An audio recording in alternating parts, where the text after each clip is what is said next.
हे विष्णु जी नमन तुम्हें, तुम हो पालनहार। उपकार बड़ा है तुम्हारा, उपकार बड़ा है तुम्हारा, करते हैं बारंबार। हे विष्णु जी नमन तुम्हें, तुम हो पालनहार।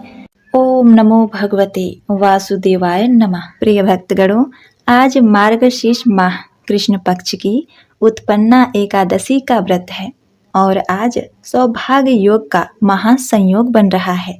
पुराणों के अनुसार आज के ही दिन एकादशी माता का जन्म हुआ था, इसलिए इस एकादशी का नाम उत्पन्ना एकादशी पड़ा। तो आइए भक्तगणों, श्री गणेश का ध्यान करते हुए कथा का श्रवण करते हैं। जय श्री गणेश। ओम नमः शिवाय। युधिष्ठिर ने भगवान श्री कृष्ण से पूछा, पुण्यमयी एकादशी तिथि कैसे उत्पन्न हुई? इस संसार में वह क्यों पवित्र मानी गई तथा देवताओं को कैसे प्रिय हुई? और इस व्रत को करने से किस मनुष्य को कौन से पुण्य की प्राप्ति हुई? हे भगवान, कृपया करके आप हमें इसे विस्तार पूर्वक बताइए। भगवान श्री कृष्ण बोले, कुंती नंदन, हे राजन, आप वह कथा सुनिए जिसे करने से अमोघ फल की प्राप्ति हुई थी। गालवन मुनि का भद्रशील नाम का एक पुत्र था। भद्रशील ने छोटी उम्र से ही एकादशी व्रत का पालन करना शुरू कर दिया था। मुनि ने उन्हें ऐसे करने के लिए कभी नहीं कहा था। एक बार मुनि ने भद्रशील से पूछा, तुम्हें इस व्रत को करने के लिए किसने कहा है? भद्रशील ने कहा, हे पिताजी, मैं कई जन्मों से एकादशी व्रत करता आ रहा हूँ। जब तक आप माँ के गर्भ में होंगे तब तक आपको अपने पिछले जन्मों की याद रहती है, लेकिन जन्म के ठीक पहले यह स्मृति मिट जाती है। लेकिन भद्रशील को अपने पिछले जन्म की याद उस समय भी थी। यह एकादशी व्रत की शक्ति ही थी जिसका वे पालन करते थे। वे पूर्व जन्म में धर्मकीर्ति नामक राजा थे। धर्मकीर्ति बहुत ही क्रूर था, उसे कोई पसंद नहीं करता था। ऐसा कोई पाप नहीं था जो उसने नहीं किया हो। एक बार वह अपने सैनिकों के साथ शिकार पर गया। उसने एक हिरण को देखा और अपने सैनिकों को उस हिरण को चारों ओर से घेरने के लिए कहा कि जो भी हिरण को भागने देगा उसका पूरा परिवार मार डाला जाएगा। हिरण ने यह सब सुना और सोचा, बेचारे सैनिक, मैं उनमें से किसी को भी कुछ होने नहीं दूंगा। हिरण राजा के पास से निकलकर भागा। राजा ने हिरण का पीछा किया। सूर्यास्त होते होते राजा एक घने जंगल के अंदर फंस गया। हिरण कहीं दिखाई नहीं दे रहा था। वही राजा ने एक पेड़ के नीचे रात बिताई। उसने दिन भर में कुछ नहीं खाया था। उसे चारों ओर से खतरनाक जानवरों के गुर्राने की आवाज सुनाई दे रही थी। वह सो नहीं सका। राजा ने डर से श्री हरि परमात्मा से प्रार्थना करना शुरू कर दिया। फिर सुबह होते ही उसकी मृत्यु हो गई। यमदूत आए और उसे यमराज के पास ले गए। तुम लोग इन्हें यहाँ क्यों लाए? इनका स्थान बैकुंठ में भगवान विष्णु के बगल में है। दूतों ने कहा, लेकिन राजन, यह तो महापापी है। यमराज ने कहा, नहीं, इसके सभी पाप मिट गए। ये अब पवित्र है। जिस दिन इसकी मृत्यु हुई वह एकादशी तिथि थी। उन्होंने दिन भर उपवास किया और रात में जागते हुए श्री हरि का स्मरण किया। उसके सारे पाप दूर हो गए। ये पवित्र हो गए। यमराज ने स्वयं स्वर्ण रथ बुलवाया और राजा को बैकुंठ भेज दिया। जब लोगों को इस बारे में पृथ्वी पर पता चला तो वे सभी लोग एकादशी का पालन करने के लिए और अधिक उत्साहित हो गए। पुण्यमयी एकादशी तिथि कैसे उत्पन्न हुई? इस संसार में यह क्यों पवित्र मानी गई है तथा देवताओं को कैसे प्रिय हुई है? भगवान श्री कृष्ण बोले, कुंती नंदन, प्राचीन समय की बात है। सतयुग में मूर नामक दानव रहता था। वह बड़ा ही अद्भुत, अत्यंत रौद्र तथा संपूर्ण देवताओं के लिए भयंकर था। उस काल रूपधारी दुरात्मा महासुर ने इंद्र को भी जीत लिया था। संपूर्ण देवता उससे परास्त होकर स्वर्ग से निकाले जा चुके थे और संकित तथा भयभीत होकर पृथ्वी पर विचरा करते थे। एक दिन सभी देवता महादेव जी के पास गए। वहां इंद्र ने भगवान शिव के आगे सारा हाल कह सुनाया। महेश्वर, ये देवता स्वर्गलोक से निकाले जाने के बाद पृथ्वी पर विचर रहे हैं। मनुष्यों के बीच रहना इन्हें शोभा नहीं देता। देव, कोई उपाय बतलाइए। देवता किसका सहारा ले? महादेव ने कहा, देवराज, जहां आपको शरण देने वाले, सबकी रक्षा करने में तत्पर रहने वाले जगत के स्वामी भगवान गरुड़ ध्वज विराजमान हैं, वहां जाओ, वे तुम लोगों की रक्षा करेंगे। भगवान श्री कृष्ण कहते हैं, युधिष्ठिर, महादेव जी की यह बात सुनकर परम बुद्धिमान देवराज इंद्र संपूर्ण देवताओं के साथ क्षीर सागर में गए, जहां भगवान गदाधर सो रहे थे।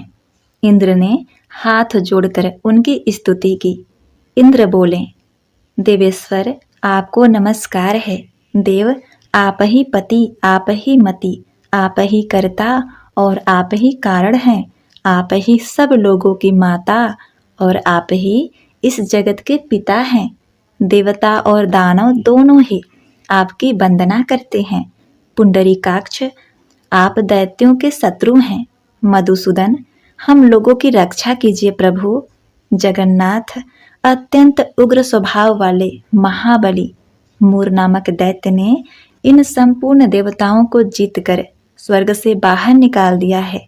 भगवान, हे देवेश्वर, शरणागत वत्सल देवता भयभीत होकर आपकी शरण में आए हैं। दानवों का विनाश करने वाले कमल नयन भक्तवत्सल, हे देवेश्वर जगन्नाथ, हमारी रक्षा कीजिए, रक्षा कीजिए भगवान। शरण में आए देवताओं की सहायता कीजिए। इंद्र की बात सुनकर भगवान विष्णु बोले, देवराज, यह दानव कैसा है? इसका रूप और बल कैसा है? तथा उस दुष्ट के रहने का स्थान कहाँ है? इंद्र बोले, देवेश्वर, पूर्व काल में ब्रह्मा जी के वंश में तालजंघ नामक एक महान असुर उत्पन्न हुआ था, जो अत्यंत भयंकर था। उसका पुत्र मूर दानव नाम से विख्यात है। वह भी अत्यंत उत्कृष्ट महापराक्रमी और देवताओं के लिए भयंकर है। चंद्रावती नाम से प्रसिद्ध एक नगरी है, जिसमें वह स्थान बनाकर निवास करता है। उस दैत्य ने समस्त देवताओं को परास्त करके उन्हें स्वर्गलोक से बाहर कर दिया है। उसने एक दूसरे ही इंद्र को स्वर्ग के सिंहासन पर बैठा दिया है। अग्नि, चंद्रमा, सूर्य, वायु तथा गरुड़ भी उसने दूसरे ही बनाए हैं। जगन्नाथ, मैं सच्ची बात बता रहा हूँ। उसने सब कोई दूसरे ही कर लिए हैं।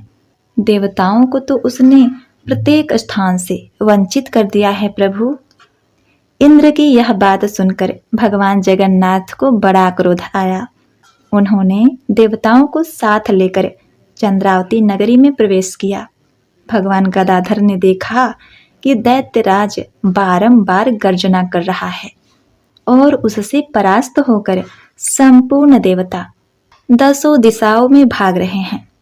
अब वह दानव भगवान विष्णु को देखकर बोला, खड़ा रह, खड़ा रह। उसकी यह ललकार सुनकर भगवान के नेत्र क्रोध से लाल हो गए। वे बोले, अरे दुराचारी दानव, मेरी इन भुजाओं को तो देख। यह कहकर विष्णु जी ने अपने दिव्य बाणों के सामने आए हुए दुष्ट दानव को मारना आरंभ कर दिया। दानव भय से विह्वल हो उठे। पांडुनंदन, तत्पश्चात विष्णु जी ने दैत्य सेना पर चक्र का प्रहार किया। उससे छिन्न भिन्न होकर सैकड़ों योद्धा मौत के मुंह में चले गए। इसके बाद भगवान मधुसूदन बद्रिकाश्रम चले गए। वहां सिंहावती नाम की गुफा थी, जो 12 योजन लंबी थी। पांडुनंदन, उस गुफा में एक ही दरवाजा था। भगवान विष्णु उसमें सो गए। वह दानव मूर भगवान को मार डालने के उद्योग में उनके पीछे पीछे तो लगा ही था।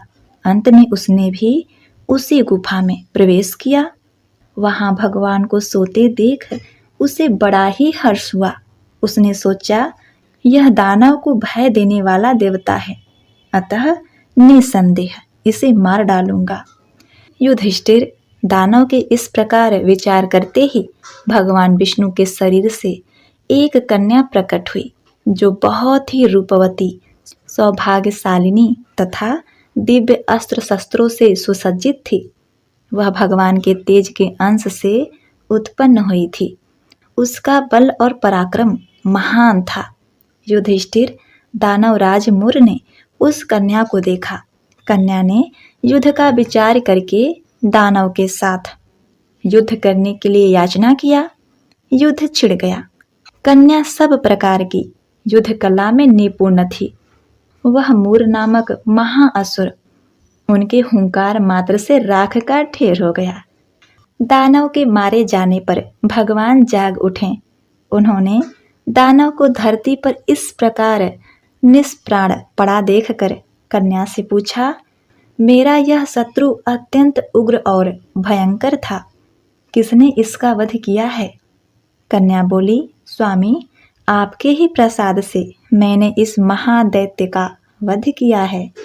श्री भगवान ने कहा, कल्याणी, तुम्हारे इस कर्म से तीनों लोकों के मुनि और देवता आनंदित हुए हैं, अतः तुम्हारे मन में जैसी इच्छा हो उनके अनुसार मुझसे कोई वर मांग लो।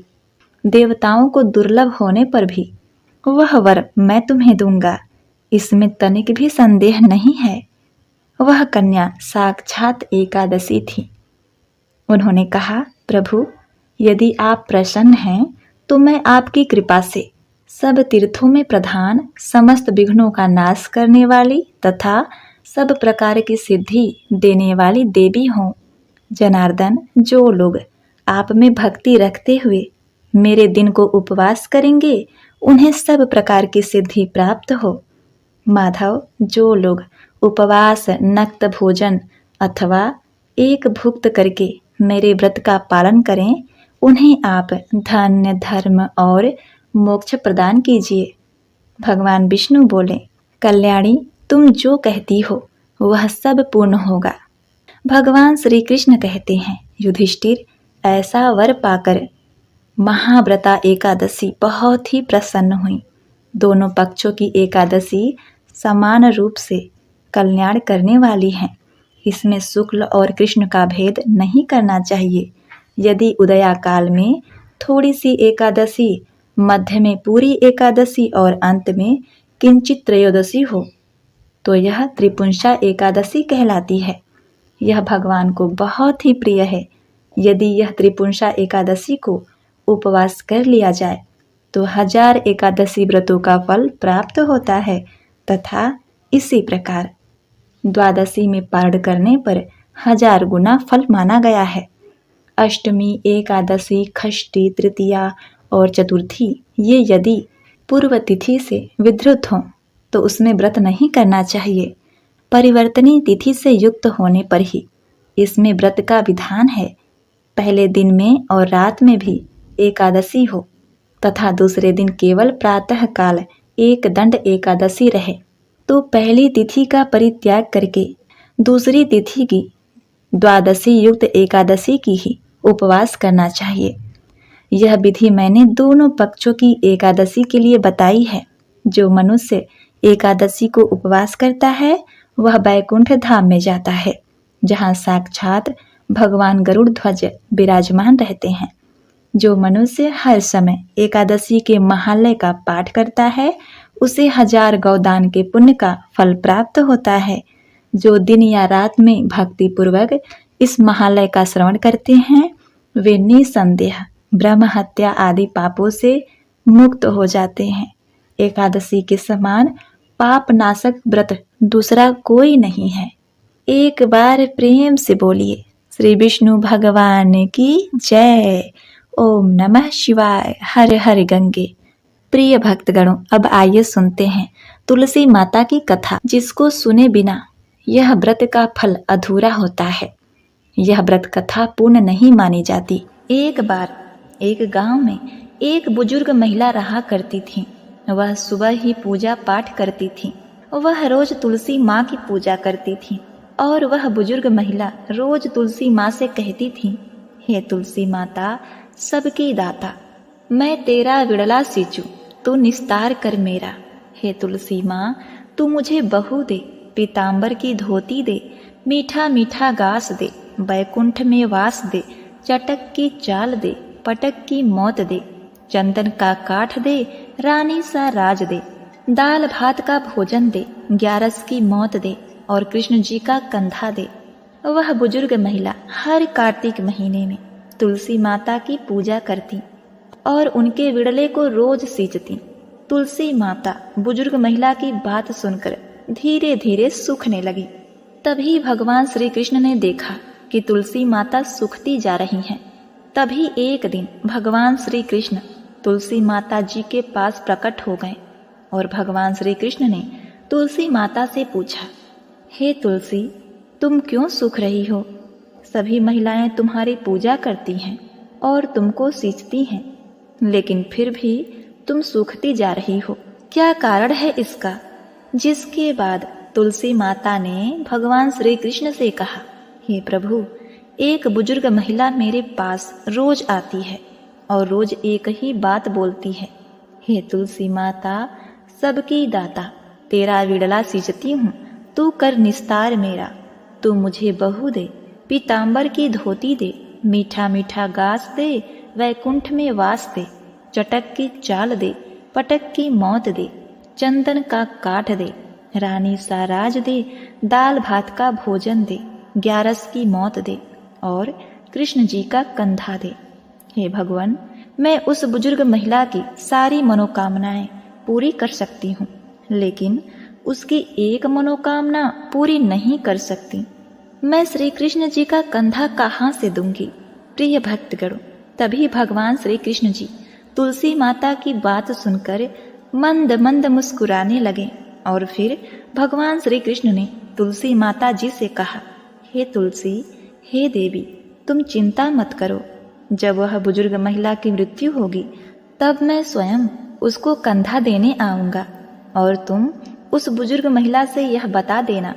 जिसके बाद भगवान श्री कृष्ण जी तुलसी माता को यह बताकर वहां से अदृश्य हो गए। अब क्या था, धीरे धीरे बुजुर्ग महिला की तबीयत खराब हो गई और एक दिन जब एकादशी का दिन था तो उसी दिन उस बुजुर्ग महिला की मृत्यु हो गई। तभी उस बुजुर्ग महिला के आसपास रहने वाले सभी लोग आ गए और उस बुजुर्ग महिला की अंतिम संस्कार के लिए उनको जैसे ही उठाया तो वह बुजुर्ग महिला वहां से किसी भी व्यक्ति से नहीं उठी। तभी कुछ गांव वाले कहने लगे, यह बुढ़िया माई तो भगवान की बड़ी भक्तिन बनती थी और कहती थी कि वह भगवान की सबसे बड़ी भक्त है। अब क्या हुआ? अब तो यह उठ ही नहीं रही है। लगता है यह झूठ बोलती थी। यह भगवान की भक्ति नहीं, यह तो ढोंग करती थी। अरे यह तो ढोंगी है, यह तो पापिनी है, किसी से भी नहीं उठ रही है। प्रिय भक्तगण, भगवान अपने भक्तों का निरादर होते हुए कैसे देख सकते हैं? भगवान श्री कृष्ण वहां तुरंत प्रकट हो गए और उन्होंने एक बच्चे का रूप धारण किया और सभी से कहने लगे कि मैं इस बुजुर्ग महिला के कान में कुछ कहूँगा जिससे वह बुजुर्ग महिला हल्की हो जाएंगी और आप सभी लोग उनको आराम से उठा सकेंगे। यह सुनकर सभी लोग बहुत ही आश्चर्यचकित हो गए और कहने लगे, ऐसा कैसे हो सकता है? और सभी लोगों ने उस बच्चे को उसे नन्हा बालक समझकर वहां से भगा दिया। लेकिन वहां पर उपस्थित एक बुजुर्ग आदमी ने उस बच्चे से कहा, बेटा जाओ, तुम्हें जो कुछ कहना है वह कह लो। प्रिय भक्तगणों, लेकिन यह सभी लोगों को पता नहीं था कि बच्चे के रूप में भगवान श्री कृष्ण खुद ही वहां आए हैं उस बुजुर्ग महिला को कांधा देने के लिए। जिसके बाद भगवान श्री कृष्ण ने उस बुजुर्ग महिला के पास गए और उनके कान में जाकर कहने लगे, माई मन की निकाल दे, पीताम्बर की धोती ले, मीठा मीठा घास ले, बैकुंठ में वास ले, चटक की चाल ले, पटक की मौत ले, चंदन का काठ ले, और हे माता अब तू श्री कृष्ण जी का कंधा भी ले। भगवान श्री कृष्ण के इतना बोलते ही वह बुजुर्ग महिला हल्की हो गई और फिर भगवान श्री कृष्ण ने सभी लोगों के साथ मिलकर उस दिन उस बूढ़ी माँ को कंधा दिया और उस बुजुर्ग महिला का अंतिम संस्कार किया, जिसके बाद उस बुजुर्ग महिला को मोक्ष की प्राप्ति हो गई। और इस प्रकार वह बूढ़ी मैया भगवान विष्णु के बैकुंठ लोक में चली गई। एक बार प्रेम से बोलिए जय माता तुलसी। ओम नमः शिवाय। जय श्री कृष्ण।